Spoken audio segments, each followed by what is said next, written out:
Hello everyone, today's topic is counting 1 to 10। এর আগে আমরা ম্যাথ রিলেটেড শেপ অ্যাক্টিভিটি দিয়েছিলাম, শেপের ওপর বেস করে কিছু অ্যাক্টিভিটি দিয়েছিলাম। তো তারপরে আপনারা যেটা শুরু করবেন সেটা হচ্ছে কাউন্টিং। First counting.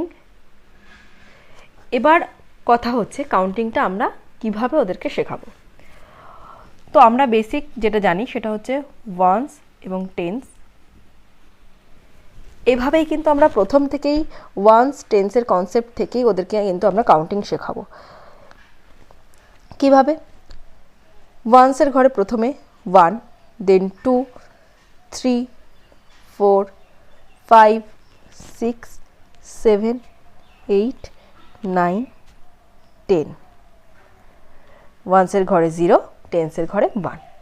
সো প্রথমে আমরা এইটুকুই রাখবো, এর বেশি আমাদের ফার্স্ট স্টেপে কোনো মতেই দরকার নেই। এটাই হচ্ছে আমাদের ফার্স্ট স্টেপ ফর কাউন্টিং। কেন আমি এটাকে ফার্স্ট স্টেপ বলছি?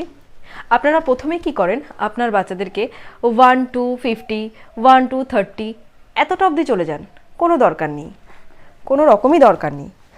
ফার্স্ট 1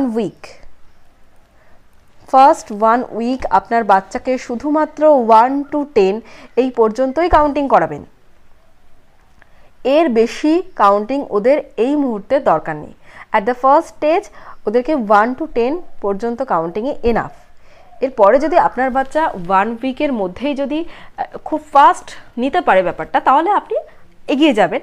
কিন্তু যখন দেখবেন বাচ্চা 1 to 10 সময় নিচ্ছে, তখন ওই ভিত্তিতেই আপনাকে দাঁড়াতে হবে, ওয়েট করতে হবে। সব কিছু তাড়াহুড়ো করে সম্ভব হয় না, আপনার বাচ্চাকে সময় দিতে হবে।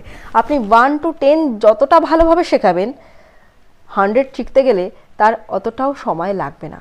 কিন্তু 1 to 10 মধ্যে যদি কোনো রকমের কোনো গাফিলতি থাকে, কোনো রকমের কোনো ডিসঅ্যাডভান্টেজ তৈরি হয় আপনার বাচ্চার, তাহলে কিন্তু সে জড়তা কখনোই 100-এ গিয়ে ছাড়ানো যাবে না। সুতরাং বারবার বলছি, আপনারা 1 to 10 পর্যন্তই ফোকাস করুন।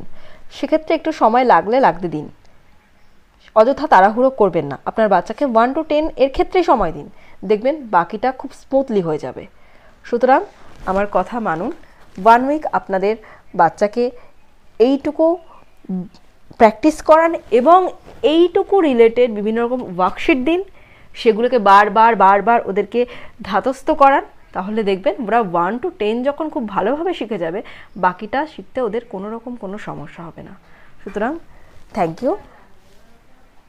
ভালো লাগলে ভিডিওটি শেয়ার করবেন, অন্যান্যদেরও জানাবেন এবং চ্যানেলটি সাবস্ক্রাইব করে আমাদের পাশে থাকবেন, লাইক করবেন।